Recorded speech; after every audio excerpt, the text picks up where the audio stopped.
I don't like to call people unless I feel like I have something to show for myself. That's ridiculous. Yeah, but that's, What if people that want goes to for hear from that you? goes for like male friends. It goes for family. It goes for I don't. Yeah, Oh, God. and that's how I got to be the man I am. Well, just consider that maybe someone out there might just want to hear your voice. Consider it. They should fucking subscribe to this goddamn podcast. I hear it all the time. That's the needle drop. Oh, very good. Bitch. Very good. Very good. Excellent work. You can go to bed now.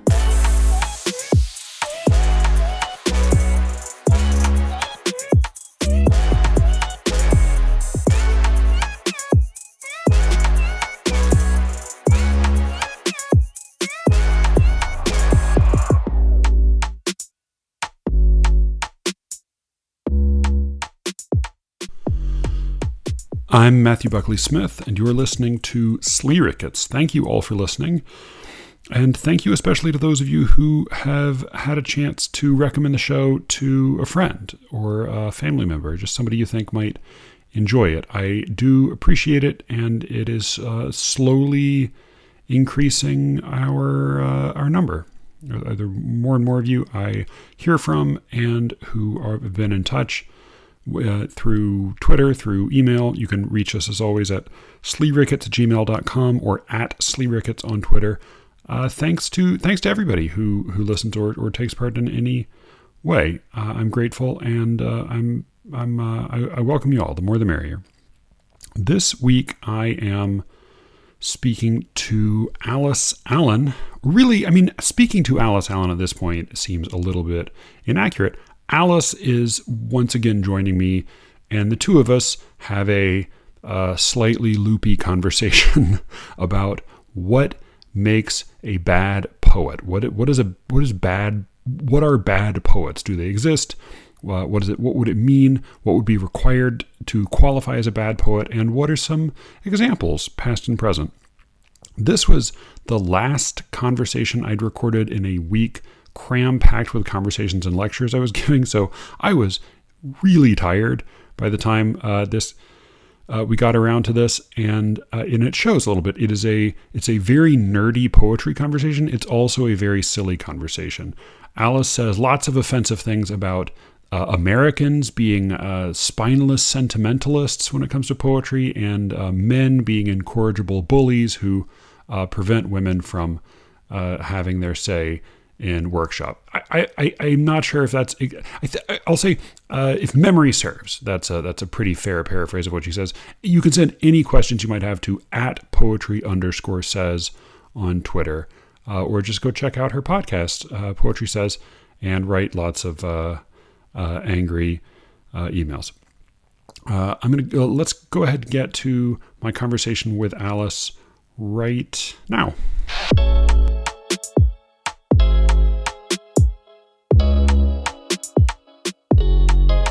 So I had not read all of these Terence Hayes poems that you mentioned, but boy, they're not good.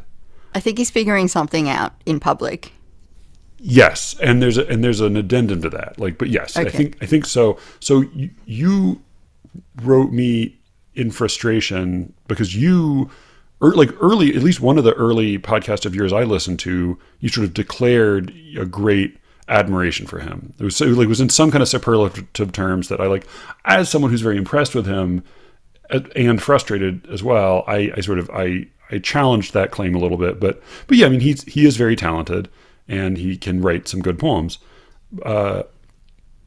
You were not happy with his last 3 poems in the New Yorker. Yeah, and I think a big part of that is I was coming in with huge expectation and just an assumption that these poems would do for me what so many of the other ones that I've read of his have done.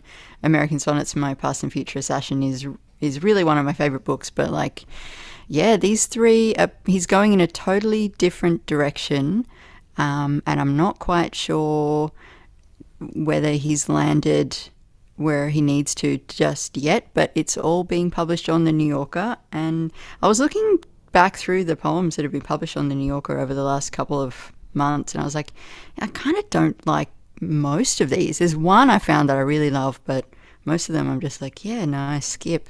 Do you mean by him or by anybody? By anyone.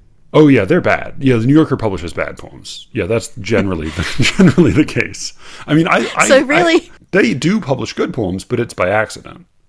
Like it's when somebody happens to be famous and then they accidentally solicit a good poem. It's a once in a blue moon. There's a good poem there, but I like Kevin Young. I mean, I think he's a good poet, and I have a soft spot for him, but I don't know what it is, because his taste seems just as bad as Paul Muldoon's, and his was just as bad as the lady before him. So I don't know. It's something about the venue. Yeah, they must be under pressure. I mean, I guess because they also publish a print version, they need to publish things that are going to sit comfortably alongside prose and fiction and maybe stand out. Yeah, but like it so doesn't matter. They just seem like, and people don't read them. Like the people who are worried about reading the prose for the most part aren't going to read the poems at all. So I don't think they really have a good excuse, because they also could publish anybody they wanted. I just think that for some reason they end up publishing shit. What's happening, Kevin? He seems like a really smart guy. Yes, yeah. He's overextended. He publishes too much. He is like always editing 5 books of like different anthologies and things, and that sounds stressful. Like nonfiction books as well. So no, like he's way overextended, I think, is part of it. Okay. And maybe like the person who does that job is always overextended, and so that's the thing they care least about, probably, which is, maybe is correct. Like maybe if you're Kevin Young, that is the part of, like, that is the job of yours that you should care least about.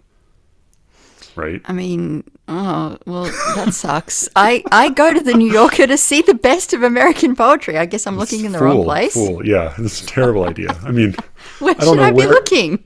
I'm not sure where, but it's not there. There are magazines that are better than others, but boy, there are not very many that you say like, well, you're not going to read crap there, right? Like, because no magazine is going to publish only home runs, but you would love to publish at least something that's interesting or something that's competent, or like. But I think every poetry magazine publishes some just dross. Like the best of them just publish a little bit of dross. There's that joke about hell, where a guy goes to hell and it's just like an office building and everyone's sitting around drinking coffee and everything's just, looks like a boring fluorescent lit office building, but they're all standing ankle deep in human shit. And then he says, well, this is not great, but it's not so bad. And then the demon walks by and says, all right, everybody breaks over, heads back down. Right. And so like, that's the, like the good American poetry magazines are just ankle deep in shit. I think that's right. Oh, fucking hell. Okay. Well, I'm still going to subscribe to the New Yorker, because I do like reading. You're not subscribing for the poems, are you? Well, no, not just for the that would also just be very inefficient, right? I mean, just publish 2 bag. And oh God, come on. All right, let's find you. All right, any poetry. I know some poetry editors listen to this, so if you have a good subscription deal to offer Alice to get her some good poems on a regular basis, I am a poor Australian convict lady, and I need your help. Descendant of convicts, yeah. She's poor, barely literate, but we just recently learned to dress herself. But we need to send her some good poems. So help us out.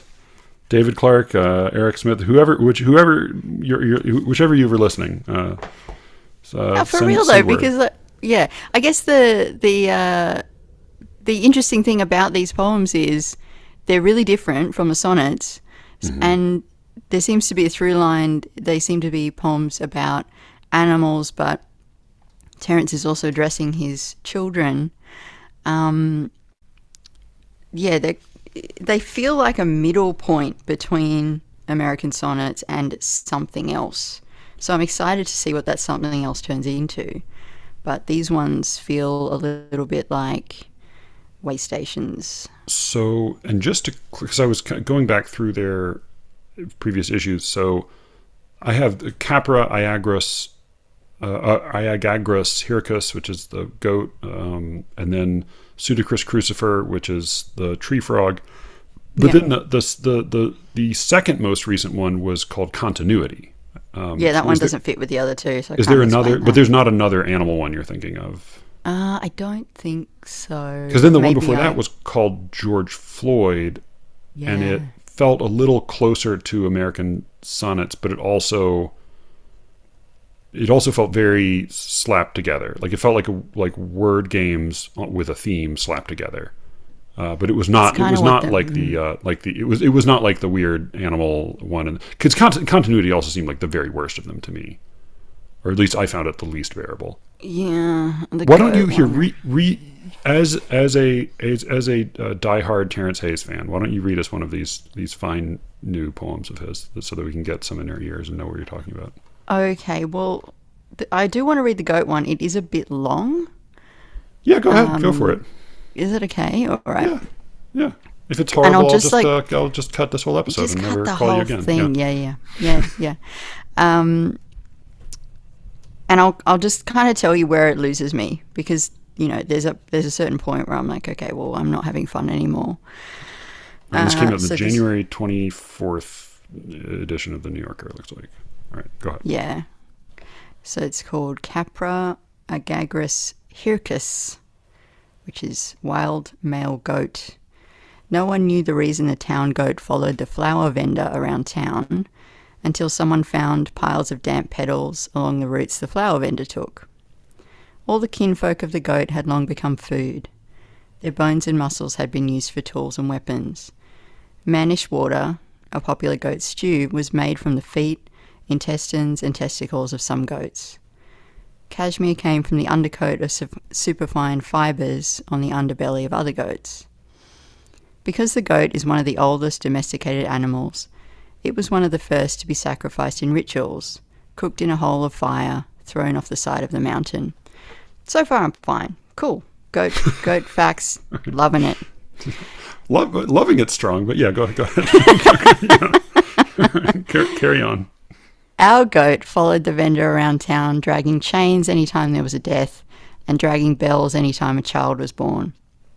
The goat had no name, or each of us called it a different name, but when we draped its horns in wreaths of fruit and flowers at harvest time, we called it Cornucopius the goat.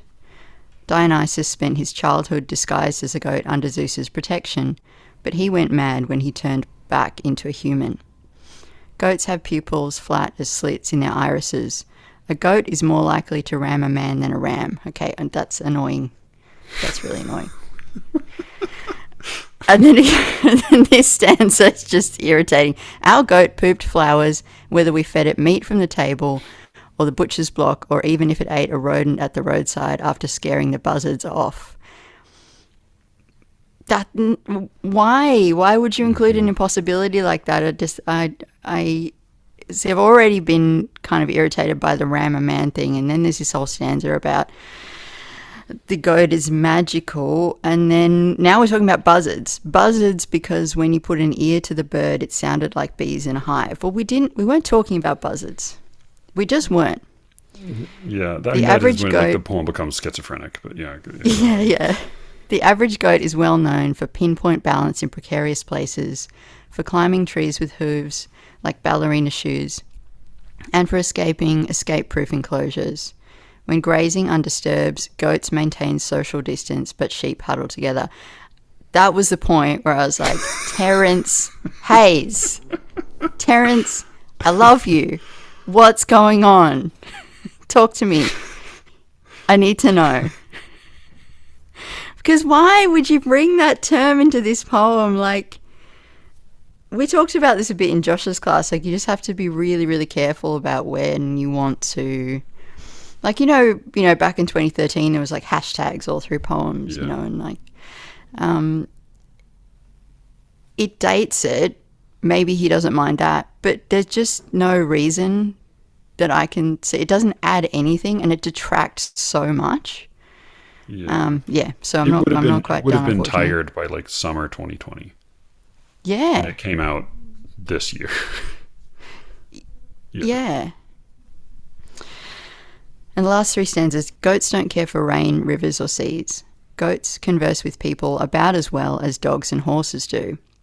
When your grandfather's grandfather was alive, he used to say, I'll be here to eat the goat that eats the grass on your grave. That's awesome. Why don't you start the poem there? It's a pretty good insult, yeah. It's wonderful to start there, yeah. Many years later, you were born, stubbornly side-eyeing the doctor at your delivery. Maybe your mother had been given a magic goat's milk by the midwife. I bought flowers and bells and babbling of a goat. You spoke immediately as well as a goat. I'm sorry I have always listened so poorly. It's not successful, and I'm very sorry to say it because I love Terence Hayes very much. I wanted to see what it was you said. Oh no, this is an audio message. So. Oh, it was an audio. Oh, damn. Right. Yeah. You said what I think what it was. You said something like, "I think he's a bad poet now," or like, "I'm worried he's a bad poet." It was something. It was something to that effect. And then I think there's like other. I want to talk to you more about like what a bad poet is, but what I do think I agree with you that he is trying something out, because this does not sound like the earlier poems of his I've read, and it does sound very deliberate. It's sort of agonizingly deliberate, and its constructions are repetitive. I mean, the continuity one is even more maddening because it's even more repetitive. But and he has even less of a through line. At least the goat one is about goats. But yeah, I mean, the impression I get is that he's doing a thing poets probably should do, which is they get into a mode that serves them well, and then they, too often stick with that forever.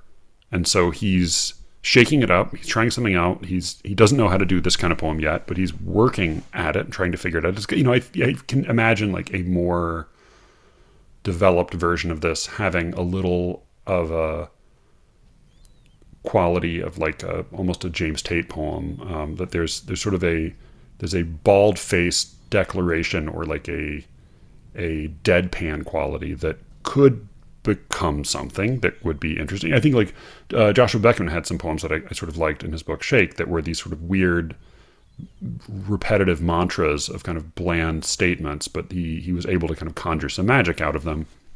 Whatever he's after, it's not getting anywhere right now. And so I just feel like it's really good evidence that people are just publishing poems by Terence Hayes, and they're really just placebo poems. Like, it really truly does not matter what they are. They're just publishing poems that he's sending out. And here's what I'm not sure about. I think it's possible that he knows he's just working stuff out, and he's not ready yet, and people are pestering him for poems, and so he's saying, hey, joke's on you. Pay me money, in which case, fine, whatever. I wish, they were not publishing him. But I'm not sure, because American Sonnets, which was way better, which is, it's not one of my favorite books of poems as it is yours, but I think it's extraordinarily strong. I also think it's really, really under-edited, and it's really raw, and it should have gone through even a little bit more refinement. Even like a little bit further editing would have made it a much, much better book. And I think people haven't been saying no to him for a while. And so yeah. I don't know if he knows these are not done. Like, if his previous book had been immaculate, had been really, really sort of really fully finished and turned, then I would think he's fucking with us. I don't know if he knows he's fucking with it. Like, I don't, and that's what makes me worry, is that I don't know if this will ever get to where it could get, because I don't know that anybody will say no to him again, or at least not for quite some time. Yeah, I mean, only Terence Hayes can answer these questions, and I don't know if I would come onto this podcast after everything we've just said. I would love to have Terence Hayes on this podcast. I will be an absolute gentleman. I would treat you very hospitably. Of course. I mean, and he is like, there's an enormous amount to admire there, but I worry about that. And it's part of what I worry about. It's trying to figure out this problem about bad poets, and I kind of ran into a little bit of a wall with the question of the persona or the name of the poet versus the poems themselves. Because I think like bad poet can mean a few different things. So I promised initially to let you be the bad cop on this question, because I think my inclination is to be relatively generous with this question. But what to you is a bad poet? Well, I'd have to go back and listen to the message, but I don't think I said, oh no, Terence Hayes is a bad poet now. I think what I said was, I'm never going to get over it. Like, which is not true. Like, obviously, the next time Terence Hayes writes something that I like, I'll be all excited again. But yeah, let me try to play it and see if we can at least hear it. No, please. Don't. Well, I can cut it later, but I'm just curious. I'm curious if it'll like come through the mic even at all. Make sure this is... All right, that's rather. Also, I was going to message you yesterday because Terence Hayes' last 3 poems in the New Yorker have been so bad, and the latest one is just so terrible. It's just really upsetting. Like, I'm never going to get over it. Okay. Yeah, you're right. Yeah, that was what you said. You're never going to get over it. All right. Don't send voice messages to boys ever. Guys, don't do it. Who have podcasts. No, I mean, yeah. It's, but yeah, no, you're very good at emotional hyperbole, but also like, what do you like, is there like a permanent, like, is that a meaningful thing really? No, in a way, it's just kind of great, because if Terence Hayes is working something out in public, which is what I think is happening, whether he's consciously doing it or not, that's good for me, because I get to see that everything he writes isn't fantastic. I mean, I did kind of know that. I can think of a few poems in American Sonnets that are not that strong. It's the same with Eileen Myles' latest poem on the New Yorker is very underwhelming, and that's good for me to see as well, because I mean, I'm joking about being a poor convict who subscribes to the New Yorker to see the best of American poetry, but I do read those poems to get a sense of what's going on, rightly or wrongly, and it's good to see that people who I frankly might idolize sometimes write stuff that I think I could do better at. You should already feel that free. Like I hope that the freedom should be there already, not because we should all feel free and creativity is magic, but because of course it's so much badness, so much terrible poetry. But yeah, so I do. I mean, are there bad poets? I think probably the fact that I'm hesitating means that I want to say yes. Okay. So, like, what would that mean? I have some thoughts, but yeah. So, what would it mean? I think it would mean that you never change. You write the same kind of thing over and over again, and you are completely resistant to feedback. And I know of and can think of, examples just from my own little poetry life here in Melbourne, people who are just writing the same thing over and over again, and it's not successful, but they are in love with it. And yeah, I think it's that inability to step outside your own work and ask questions. Yeah. I can't decide if it's more or less generous to do what I'm inclined to do, which is to separate people who are rank amateurs and say, like, that's not badness, that's sort of under like immaturity, or like even if it's permanent immaturity, like there's you haven't risen to the level of a bad poet when you're sort of like so stuck and so unable and unwilling to develop, and just sort of doing the terrible things that like kids do when they start learning to write poetry and never get past that.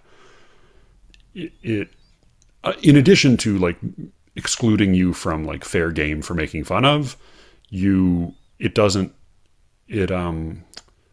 product of that, like, so maybe that's part of it, is like, I would say that if you are a bad poet, part of what has to be required there is that you write bad poems. And if the poems you write are just stillbirths, I mean, that was Sylvia Plath's term, right, for the poems that didn't ever go, where they were stillborns, then it does, that's not quite, it doesn't quite, I feel like a really bad poem has to take flight. Like, it has to get off the ground a little bit.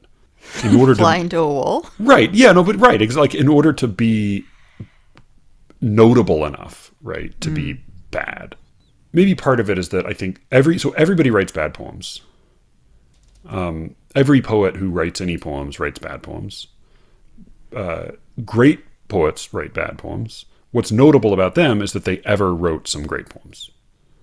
And so for the most part, I tend to think that like bad poetry is sort of the status quo. It kind of does. It's like it almost shouldn't even like register, because it's just nothing.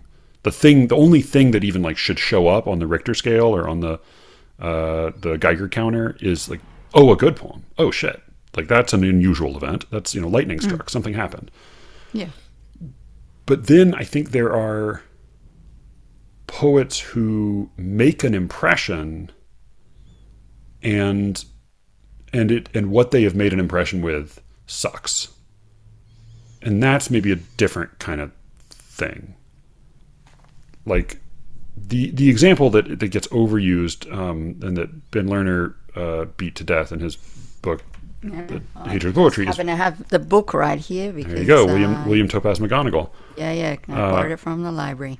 Yeah, so that's he gets beat up all the time, specifically for the Tay Bridge disaster, which is truly a terrible poem. I mean, is a hilariously bad poem. And again, it couldn't be this bad if it weren't a little good, right? And I think even Ben Lerner talks about, he breaks down the meter and so forth, but I'll just to give people a sense. I think most people listening to this will probably have heard some of it at least, but it's about a terrible a bridge that people were on collapsed and killed a bunch of people, and he writes about the disaster. The poem begins, beautiful railway bridge of the silvery Tay. Alas, I am very sorry to say that 19 lives have been taken away on the last Sabbath day of 1979, which will be remembered for a very long time, which is not great, and it tends to get worse from there. But that's like, in order for him to be that bad, he has to have there has to be some charisma there. Like, if it were a total abortion, if it just didn't go at all, it wouldn't be entertaining. He also had some notoriety in his lifetime, right? Like, he had a little bit of a profile. I think if you're totally obscure, I think he became known for being bad at some point, but he was not an unknown. Like, when we discover the work of unknown artists and it's very, very bad, either nothing comes of it or it's bad in just the right way that we call it outsider art, right? And it becomes this other thing, which sometimes is great, though not that often. There's an outsider art museum in Baltimore, and Joanna loves. I find like a very, very small percentage of it is actually interesting as art, but like there's some having some profile, having some, I feel like a bad poetry can't be like a tree that falls in the forest and there's no one there to hear it. Like, if there's no one there to hear it, it can't really be bad in any notable way. And I would say like the stronger example would be someone like Rod McEwen, who was actually like really, really popular in his lifetime, and was very bad. He was a singer, songwriter, poet, but he did publish specifically poetry and then spoken word poetry in the late 60s. I found this infuriatingly bad poem of his. I can read part of it if you want. Please. Called Without a Worry in the World. You all have seen the vagabond as he went singing in the dawn, without a worry in the world. I've never seen a gypsy who could be a gypsy through and through and have a worry in the world. That's not already repellent enough. I'll skip to the end because it is somewhat long. All merry men are minstrels then, who keep their troubles locked inside and don't inflict them on the world. Isn't there something to be said for having had someone instead of never having had any at all? Without a worry in the world, without a worry in the world. Yes, I've got troubles of my own. I'll try to solve them all alone. I won't inflict them on the world. You feel like this poem could just be titled "Shut Up." It's so inhumane and yet so like daffy. Like, shut the fuck up! Stop complaining.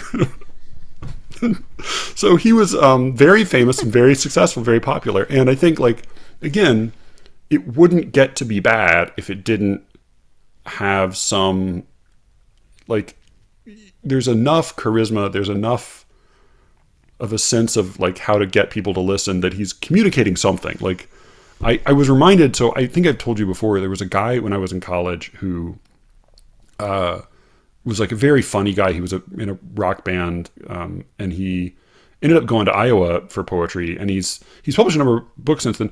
I got his most recent book because my memory of his poetry was that he was very funny, but he would sort of write deliberately bad poems. Like, he would write them in a very sort of self-consciously, but to try to make them as bad as possible. And I found, so I haven't read his whole new book, but I found, I mean, the thing is, like, you can't call him a bad poet because I think he's sort of a genius. But it's like he is doing what Rod McEwen didn't realize he was doing. But he seems to understand it. So I'll try to find the poem. It's called 8 Things I Hate About Me. I won't read the whole thing because it's kind of long. I hate it when I plant a kiss on each bicep in a dive bar, mocking a dock worker with biceps twice mine in diameter, into arm wrestling me, only to be all the more humiliated when I lose. I'll just read one. I hate it when I fall. I hate it when I fall off my yacht, and the weight. Jesus. Guys, Matthew's losing it. So my wife makes fun of me. I like this. I won't say I never cry, but like the one time I really cry is when I'm laughing, and just like water just streams down my face. I hate it when I fall off my yacht, and the weight of all the mobile gaming and the weight of all the mobile gaming consoles in my cargo shorts pockets pins me to the seafloor. This is great. What are you talking about? No, I'm saying, like, he's a genius. He's like, I actually really want to get him on the podcast. That's Mark Leitner. He's like, my memory of him is that he was an incredibly sweet guy, and he's a genius. I'll say, like, he would probably be irritated with the comparison. It reminds me a little bit of Jack Handey. Like, it seems to be, it's sort of written clearly with like another layer of awareness above the awareness of the poem itself. Mm-hmm. But that's, like, again, you can't. It's hard to be really bad without being a little good. And I think of like Alexander Pope did. He was with the the Scribbler's Society. No. So he and Jonathan Swift and a couple other guys, maybe Arbuthnot, a couple other guys, were in this, what they called the Scribbler's Society. And what it was is they made up this guy named Martin Scribblerus, and they wrote bad things in his name and published them under his name, making fun of all the other writers they hated. And so he wrote a whole epic poem called the Dunciad, which is just like it's just all making fun of bad contemporary poets. But it is like, it's Pope, but it's sort of like a book of, like, an insult comedy book where like all the jokes are 300 years out of date. So it doesn't really land. But he also wrote Peri Bathos, which is a fake like essay. If memory serves, it's like it's written by Martin Scribblerus, but it's where we get the term bathos from, where he's saying, like, this, like, the way to really write good poetry is to make your poem sink, has to start with the sublime and then sink to the ridiculous, and that's how poems really, really get their oomph across. And it does seem like that's a lot of, like, whether it's deliberately or accidentally bad poetry. Like, some of Ern Malley, when Ern Malley is like goofily dumb, it's sometimes like the collision of the sublime with the ridiculous. Yeah, absolutely. Yeah, I was just re-listening to that this morning. Like, I guess what you're saying is to be really bad, it has to draw attention to itself. It has to declare that it deserves your attention and then disappoint, anger, or frustrate you. Yeah. Whereas to just be somebody's private rhyming couplets about the girl they have a crush on, that might also be bad poetry, but Right. it's not staking any kind of claim. Right. I mean, it's like, it's the difference between like trying to shoot at a target at the gun range and missing, and like trying to hold up a convenience store and accidentally shooting your balls off. It has to be like, there has to be an event, right? Something has to occur, you know? How do you come up with this stuff?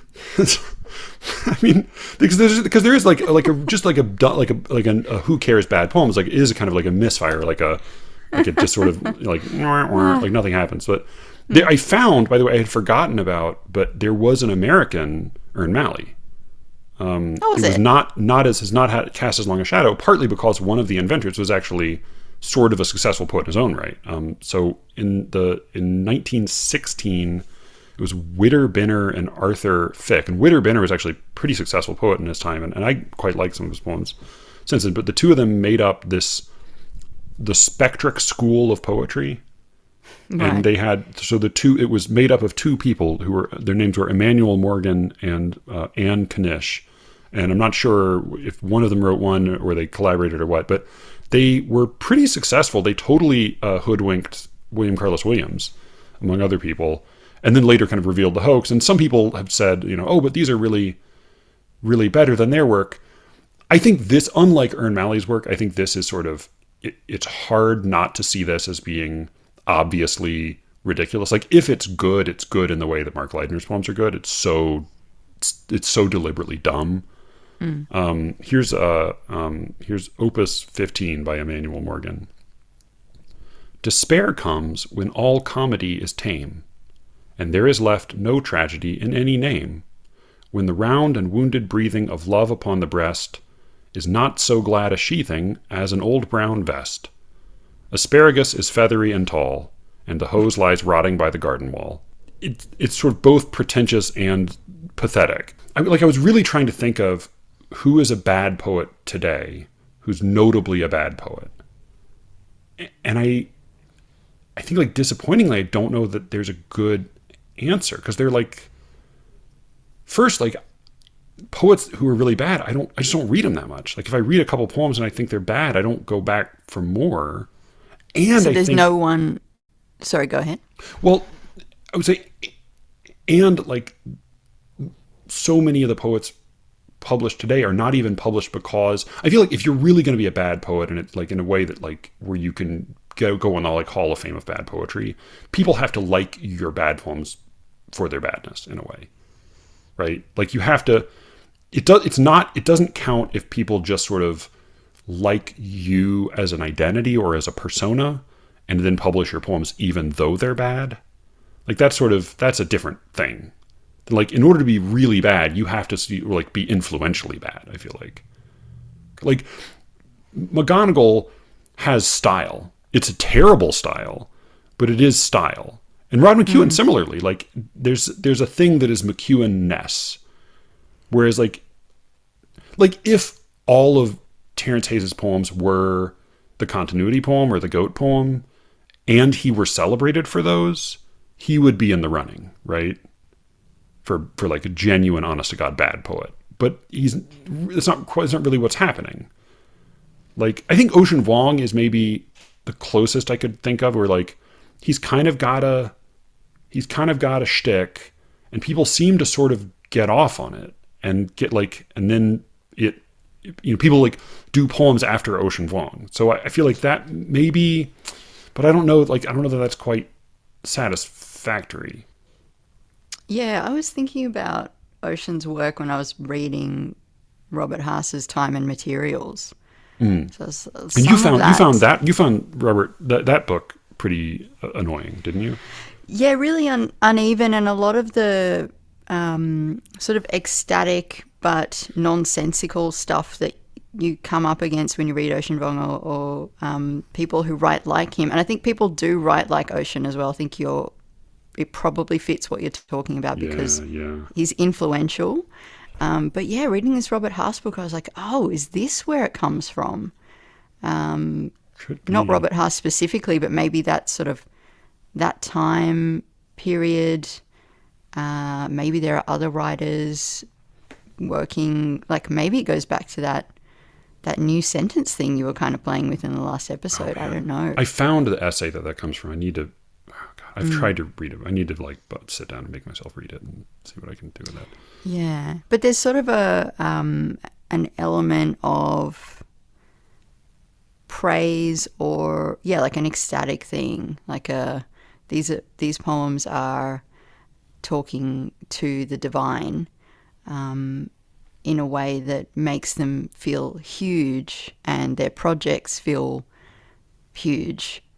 But then there's so much weight and pressure on them that it kind of comes off as just super earnest and a bit silly. Yeah. And that's a little bit what's kind of going on with these Terence Hayes poems as well. And it's a self-seriousness that we just couldn't get away with in Australia. You could not read a poem like this seriously at a reading here. Though it has, it's like I could see it being tweaked and having a little bit of that like flat declarative deadpan quality there is something like that in Australian poetry, but he's not getting there with this is just sort of plodding and like unbearable the way he's doing it. Yeah, and I think the fact that at the end it's an apology to his son for being a poor listener brings it to this like really personal and again kind of earnest space that is somehow makes the rest of it even harder to take. Right. It's like he laminates the hair into the people. You're like, oh no, now it's sealed in. You can't go. Oh no, there's no escape now. Shit, it's so sentimental.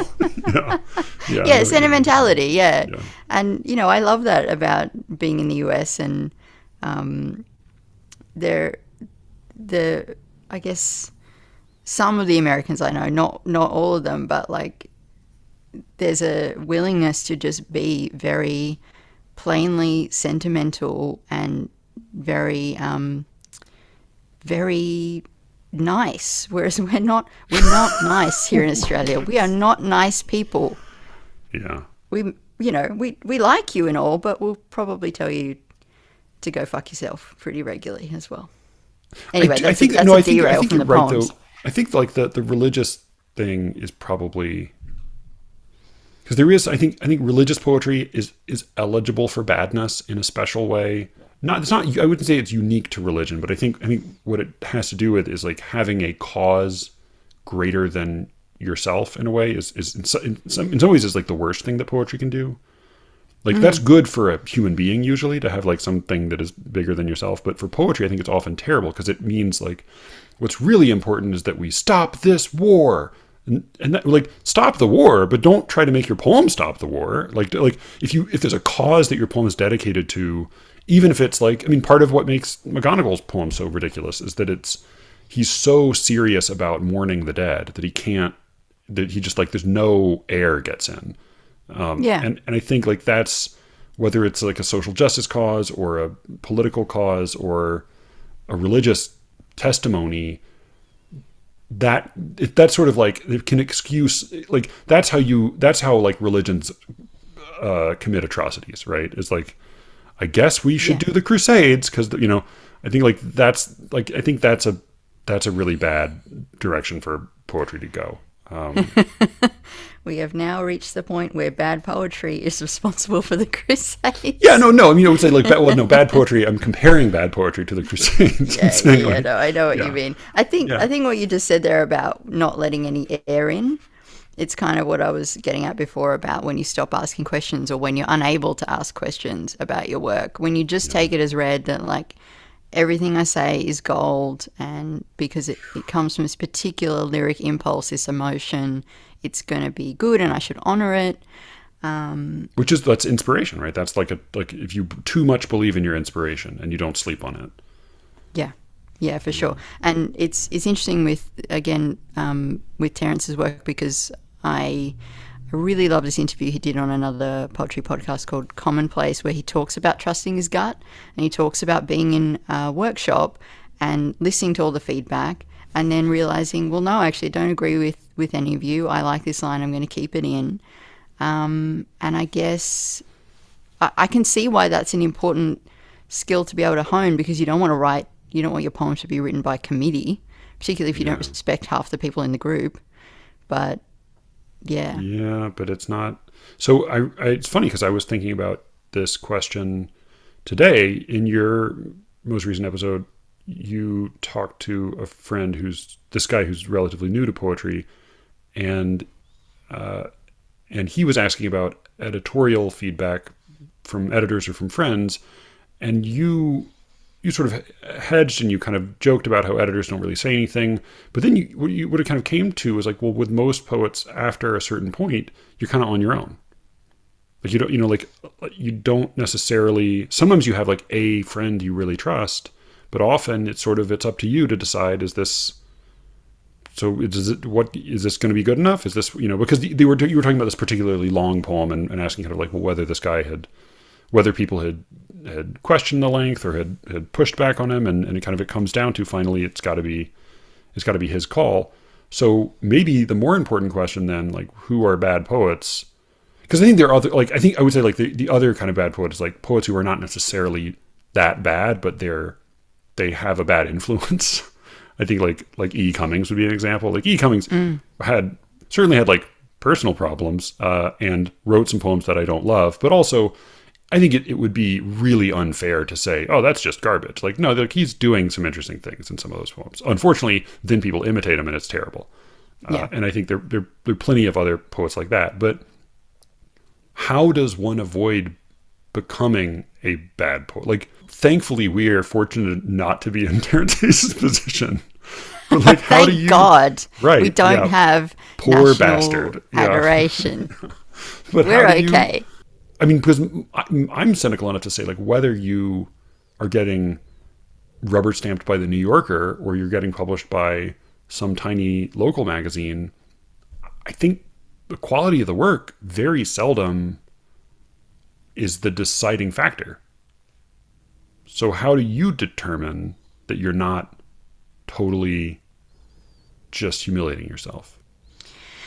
Yeah, and I think what I was saying to my friend on that walk was really more just representative of my own life, because I don't really, well, at the moment I just don't really have anything to share with people, and when I do, I take their feedback on board, but I don't have anyone that I feel like I have that regular exchange with that it sounds like you have with someone like Ryan. But you do have that, and immediately after I said that, I was like, "Oh, that's not really true." Heaps of people work with others. It varies. It's I would say it's not as regular as it has been in the past, and I have to remind myself, because I get nervous about sending him subpar work, and so I end up not sending him work for a long time, and then occasionally I'll just be reminded because I'll send him something and he'll have some remark that helps a lot, and I'll think like, oh, right, that's because he helps me write better.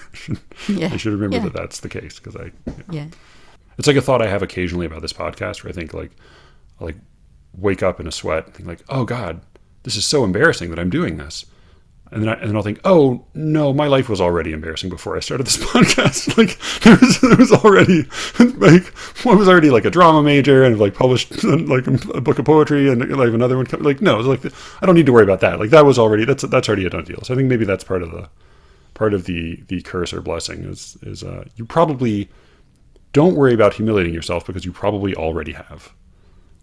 That's one way to look at it. Yeah. Yeah. I'm trying to think of any other like important bad poets would be. You know what I'm thinking of here? Rupi Kaur. She's so boring. Well, see, this is the thing, right? Is like I'm hesitating to mention Rupi, but if you want to talk about somebody who's written work that not just me, a lot of people, I know you're listening. You too have said in private how much you dislike. You too dislike it. All right. Oh God, true. Yeah. I think my suspicion is people who I would suspect that anyone who listens to this is not saying that in private. Is saying that whenever Saying in anyone's public. listening. Yeah. But I mean, talk about starting a movement, right? Like talk about either starting a movement or doing just a huge amount of damage. However you want to put it. I am thinking. Sorry, did you want to say something? No, about just Ruby? like that. I tried. Like I like looked up a bunch of Rupi Kaur poems, and the problem, they're just so insipid. They just leave, like, they don't even leave you can't even, I don't know, like I can't even get any kind of, like, there's no friction. They just sort of slide right off your brain, like I can't, it's like nothing just I can the say imagery about it. tonight, Matthew, is just very, very rich. I'm liking it a lot. But yeah, what were you going to say? Yeah, no, it's not fun. You just end up feeling gross. But I guess it's a useful example because, that first book came out in around 2016, and then since then, now we're at the point where Lana Del Rey has a book. Lana Del Rey has a book of poetry? Yes. Yes, indeed. Man. Yeah. Is this like Billy Corgan had a book of poetry? And Jewel. Yeah. Those are both Do pretty you see terrible. A Night Without Armor in just like every single secondhand bookshop you go into? Oh yeah, any used bookstore. Yeah. Can you imagine how many copies that thing must have sold? Oh, and that's that's why I'm a little bit skeptical of claims that people like reading famous spoken word poets or even Rupi Kaur poems on the page, because I think people often buy books like that and don't even ever intend to read them. Yeah, I think there might be more decorative objects. Let me read you, Matthew Buckley Smith, our favourite national poem here by the poet A.B., a.k.a. Banjo Patterson. All right. I'm going to read you the first stanza and just tell me what you think. This is a poem that pretty much every single white Australian can quote at least the first two lines. All right. This is from 18 Dickety. There was movement at the station, for the word had passed around that the colt from Old Regret had got away and had joined the wild bush horses. He was worth £1,000, so all the cracks had gathered to the fray. All the tried and noted riders from the stations near and far had mustered at the homestead overnight. For the bushmen love hard riding when the wild bush horses are, and the stock horse snuffs and battle with delight. Oh, You should see Matthew's face, guys. I mean, He looks like he's eaten something very disagreeable. No, I mean it just makes me sort of sad. It's like Casey at the Bat. Like that's what we're like. I don't know Casey at the Bat. This is like there is no joy in Mudville. Mighty Casey has struck out. It's a whole poem about a guy who is a famous hitter and then he strikes out at the plate, and it's sad, which is ridiculous because like even a great baseball like hitter strikes out most of the time. Like that's what baseball is. But it's like the whole poem is a big epic poem about a guy striking out. But yeah, right, this is like a children's poem though, right? This is like a boys' school poem or something. Yeah, it's a poem that you learn in school. It's big and long, and it's about the man from Snowy River and his horse. And that's where the man from Snowy River comes from. Yeah, it's where the man from Snowy River comes from. Because I remember seeing that movie when I was a kid. Is that related to the poem? Yeah. So the movie's based on the poem? Pretty sure. Huh. All right. I just remember it being a Western I saw when I was a kid. Okay. Yeah. So, that's like that feels like a different category though. Like that's almost like somewhere between light verse and like children's poetry or like a storybook poetry or something. Yeah. I guess I just bring it up because even though it makes you cringe, it's very, very, very well known and well loved. And it's at least what you read. Like it has a style. It seems to be a fully realized version of itself. Yeah. Right. Like you need in order to be really like it's like T.S. Eliot has the essay about like minor and major poetry. Like there's a certain. You have to be fully realized. You have to like have a certain heft. You have to like you have to like reach a fighting weight of certain kind before you can count as like genuinely bad. But yeah, I mean that's I would say like an example of a poet who flirts with that, but still I consider to be notable, and I learned from him, and I have a great fondness for him, but he flirts with badness so prolifically, I would say, is Edgar Allan Poe. Oh.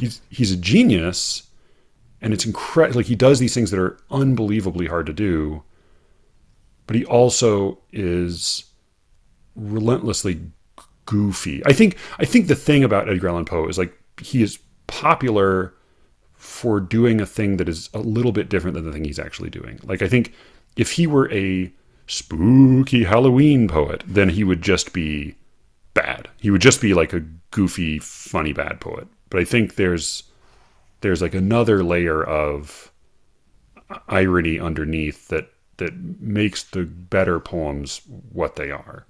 But they're not all fully realized. Like, I think people come to his defense rightly, but also I think the stories feel in many cases a lot more well made and well balanced than the poems do. Probably I can think of like 2 or 3 people who are going to be mad that I'm saying this, but yeah. There's like, I don't know. There's like the Man from Story River. Was that the name of the poem?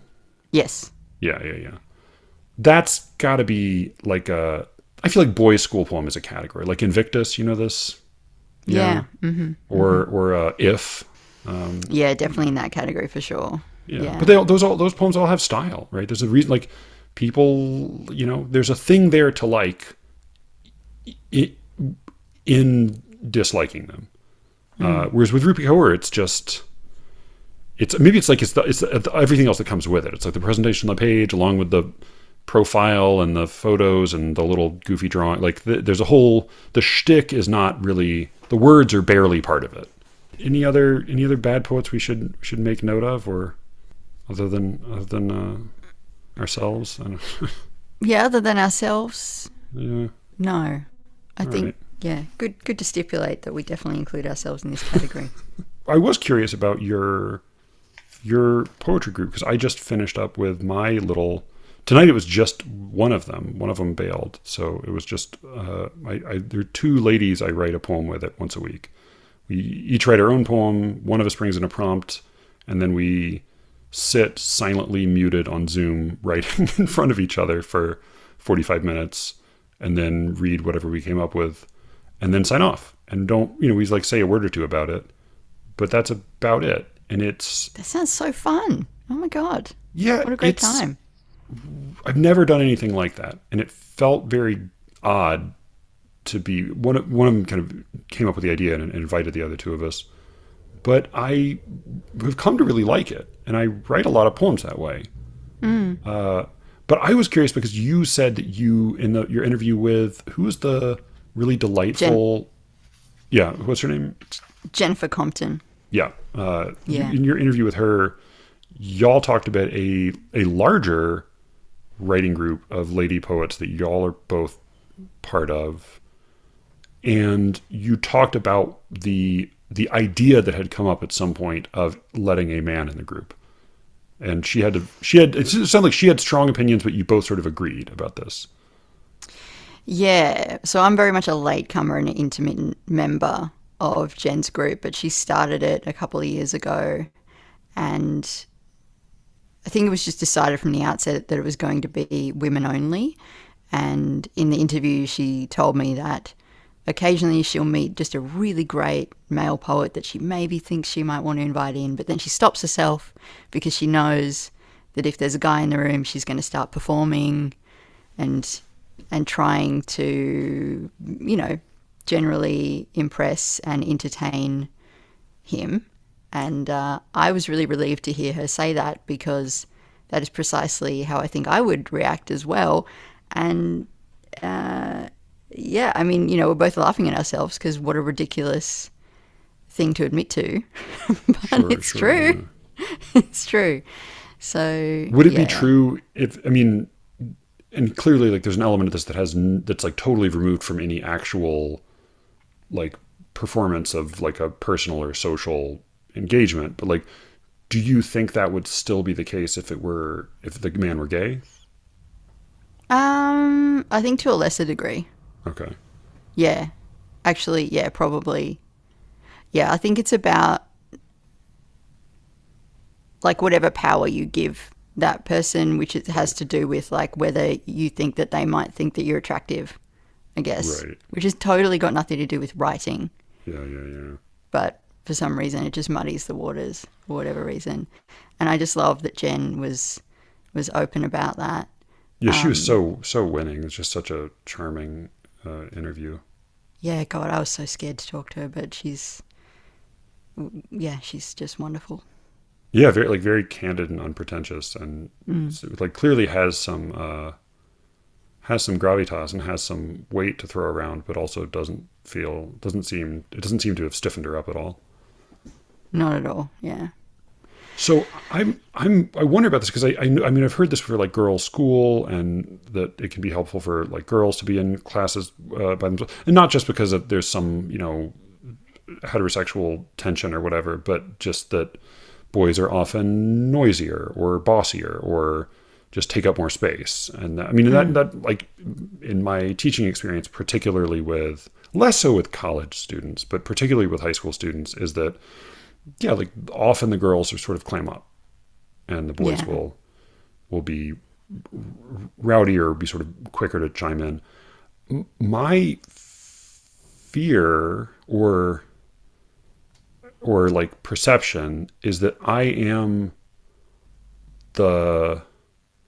like the big, loud, dumb golden retriever in our writing group, and it's probably annoying, but then also I think my hope, at least, maybe it's because it's a small enough group, is that it lets them off the hook a little bit, like, or lets them be like, my hope is that it puts them at ease a little bit, because I think like they both write really like intellectual, often very grave, painterly poems. And I feel like every week I come in and like write an Ogden Nash poem, or what I wish it were an Ogden Nash poem, but it's like, I just find like consistently my presence is probably bigger than it should be, but also dumber. And so they like, I don't know, maybe like the other possibility is like, there are definitely weeks when it's my Zoom room, but I will just have to go and like make one of them the person in charge. And so like they may have whole other sessions when I'm just signed off. So I don't know, like at this point I may just be providing a Zoom room for like, they entertain me for 45 minutes and then they have their own workshop. I'm not sure. It could be once you're finally gone. Right. Yeah. So that could be happening. But yeah, it made me think like there is something curious about but I'll say this as a man, and the same thing, like men consistently, both men and women consistently prefer female therapists, like, or whether that's a therapist or a, psychologist or psychiatrist or whoever you're going to go talk to about your thoughts and feelings, consistently people tend to prefer women. And I think similarly, I know a lot of male poets, and I even talk to about poetry, these other male poets. I can't in 100 years imagine doing this with any of them. This silent writing with each other, but not right necessarily, and then just commenting. Sort of like right, yeah, like like maybe sharing a thought or two, but mostly just writing and then listening and then signing off. Never in 100 years. And so it does seem like there's maybe this is just like one more example of like men need women, but women don't need men. Look, I'm not going to argue with you. Yeah, that's so interesting that you can't. Because I was going to ask, like, do you feel like you also need to write and to get feedback from men, and that you would also want like a? No, it would feel like saying like, hey, you guys want to take pictures of each other's dicks? Like, it just would be too weird. Like, it just like, I don't. Quiet tonight, Matthew. You couldn't do. It would be. so much like less plausible than like any potential male activity. Like, yeah, I can't. But you know poets. Like I know you're poets, writing. and I know they write poems, right? And I even Yeah. will read poems with their some, but like, no, the idea of doing that is just too, it's too weird. It would just Oh my god. really, Fuck. Promise really me I would never be. have to be a guy. This is Yeah, so it's, hard. yeah. I mean, Can't. it is. I will. All right. See, I'll say this. I think like I like plenty of other people are kind of irritated with the buzzword toxic masculinity. I think it's like kind of poorly conceived. But I think what's like even more poorly conceived about it is the attribution of it, because it gets attributed as like that man is doing toxic masculinity, and like there are men who are jerks and are jerks in familiar modes, but if this is a thing, it's a thing that like that is inherited. Like you have it. It's in your. It's the same way that like girls have weird feelings about their bodies because of magazines or movies or what. Like even in the best of cases, like it's something that you have in your blood and you can't opt out. Yeah. And Like that's and, yeah. So no male poetry groups. I hope there's like some theoretical version of again, it seems like they like the group, but now like I realize there's no way I can actually know. Like it's totally the uncertainty principle. Like I can't actually perceive it without myself and thus there's no control. Matthew's writing, lady friends, just please message me on Twitter and let me know if you actually have fun. Yeah, Helena or Charmaine, if you ever do, because I think they do know about the podcast, but I don't think they listen, but if you do happen to listen to this, please write to Allison. So, yeah, at least set her straight. Yeah, no. Wow. So you would not. So, but for you, it would be just pointless to do one of these with a man. No, I don't think that at all. I just think that the power dynamic is different. And I think that, I mean, that has to do with my attitude and like the way I position myself in relation to men. It's hard to really know. Like, I'm thinking about the poetry Turn off the teachers that I've camera, had. wear a burqa, and use a voice filter so they can't. Yeah.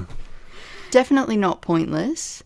I just have to watch myself and make sure that I'm not taking on feedback just because this person's a man and I've given them a level of authority and power that they haven't asked for and that they're is just totally imaginary. That just happened, like for me, and I'm just talking for myself and from my own experience here, but that is something that I have to try to catch myself and stop myself from doing.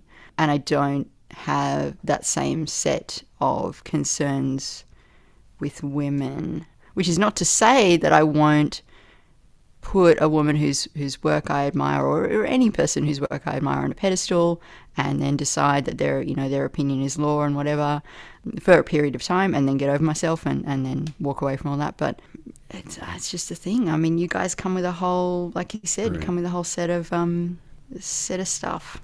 Yeah, it's not that you're solving all the problems. It's just that there's one big set of problems that is relatively easy to solve by excluding. Yeah, and then there's other things, right? Because in the group that I very, very occasionally have worked with and written with, the feedback's incredibly gentle, and I still think it's useful. But occasionally, it's like I don't know. It feels a bit like we're all just being nice to each other, and It's almost like doesn't. you really need the help of a man to tell you what to do. Yeah, that's what I'm saying. All right, I can see. I know some guys have taken pictures of their dicks. I can get them. Yeah, yeah. No, so We have to do this later in the day more often. I'm so fucking tired. So my question then is, what should you say? Like, you have to be careful with yourself. So what should I do to be less obnoxious, or like what should I do to dampen the effect of my staggering masculinity and my overwhelming Just the waves of testosterone that roll off me when you sign on to Zoom. What should I do? All the way across the Pacific. I have no idea. Male friends of mine ask me this sometimes, and I don't know how to answer them or help. How do I not be a bad man? Is that like a how do I not get me too'd, or is that like a how do I not have applied to me everything bad people say on Twitter about men? Yeah, it's just because there are hundreds and thousands of tiny decisions that you and I are both making about how we're going to be and how we're going to take up space and how we're going to share space with each other, to get a bit Liz Gilbert about it, that mean, and because, you know, you're coming from one corner of the boxing ring and I'm coming from the other, the dance is going to go in a particular way. Wow, my metaphor is so mangled. Can I start that again? Yeah. I have no answers for you or anyone else. That is what I'm trying to say. And how should I enter into I wish I did combat with my female friends? Yeah, I wish, because I used to do improvised performance here in Melbourne, and this came up all the time because guys were always the ones who would start scenes and come out on stage. And what I did was, you know, I started like a female group where we would all play together and practice together, but it didn't really help because as soon as you got back on stage with the guys, they were just 10 times more confident, loud, took the first line, you know, every time. And the only practical suggestion that anybody came up with, which was not from a performer but from somebody's wife, was she was like, I just keep trying to tell my husband, like, just take a breath, just take a beat and see if anybody wants, because it's like just that half a second longer, so that in my mind I can get over the imposter syndrome and constant narrative that I don't deserve to speak and that everything I'm saying is fucking bullshit. You know, it takes a little while. Yeah. No, I mean, my experience of certainly any kind of performance situation, but also I think like doing this podcast or having a conversation with, you know, some other couple at a dinner party or whatever. My experience is one of terror at the imminent crashing down of like not only a deafening silence, but like a silence that will reveal the basic emptiness that's been like underlying our entire conversation up till this point. So I feel like I jump in to speak, and I definitely end up speaking more than my fair share out of like a panicked feeling that I need to rescue people. I don't want to be, it's not necessarily confidence that like, it's important for me to be the one speaking now. It's more like, fuck, no one's going to speak. I better jump in. I completely understand that impulse. Whereas from where I'm sitting, I'm like, I better not say anything. I've got nothing to say. Everything I have thought of to say is stupid. No, I mean, like very often the conscious thought I have is, I don't have anything worthwhile to say, but I better start filling the air with words so that I can give this person a chance to think of something to say. Right. I mean, that's definitely coming from a really good place. God damn it. It's not helpful at all. If I could solve this problem, do you think I would have solved it already? I'll say only my male friends have noted that have made the point of saying this to me before. It's not that it doesn't happen with women. I think maybe just women are less likely to say, but like I will have male friends say like, what did you just say? I was like, I was just making placebo speech. I was just trying to like fill space to like for the next comment to come, which I like until I was like well into my 20s, I assumed was something everybody did because so much of like small talk sounded like gibberish to me. So I just sort of would occasionally just fill in with some gibberish because I feel like, we need to just continue to sound like we're carrying on the cadence of two people having a conversation. So what do you find then when you're listening to yourself back on this to get super meta? Like, what do you find about you? Cut. I just say like, this is so fucking stupid. Just part of it is like I try to identify when it's shtick, like when I'm kind of going to a ready kind of set of patter. And I try to mostly to get rid of that. And then just a lot of semi-coherent rambling, and I just cut a lot. No, I mean, I've gotten at this point, like everybody hates hearing his voice recorded, and at this point I've gotten used to my voice, but I hate hearing my thoughts recorded. Like that's what's. I was just going to say, yeah, it is tough at first, and then what's kind of great about doing this is you get to learn your little patterns and your little go-tos, your little tells. I think it's a net positive, even though it is quite painful sometimes. The podcaster's dilemma. It's a hard life we've chosen, Matthew. Yeah, we do it, for love. I feel like I heard some good advice on this subject from all merry men are minstrels then, who keep their troubles locked inside and don't inflict them on the world. Yes, I've got troubles of my own. I'll try to solve them all alone. This is so lonely. This is the thing that gets me, is like, I think you've got your needle drop there. Yeah. It just breaks my fucking heart though, because it's like, I feel like I have like plenty of male friends, and they'll come to me, they'll be like, oh, Alice, I haven't told anybody this, and then it's like, cool, but like, you have friends, tell your friends, go and tell your friends who are men, and it's like, you're all being lonely at the same time. Oh yeah. In parallel. That makes no sense. Just talk to each other. Please, for the love of God. Right, I'm busy.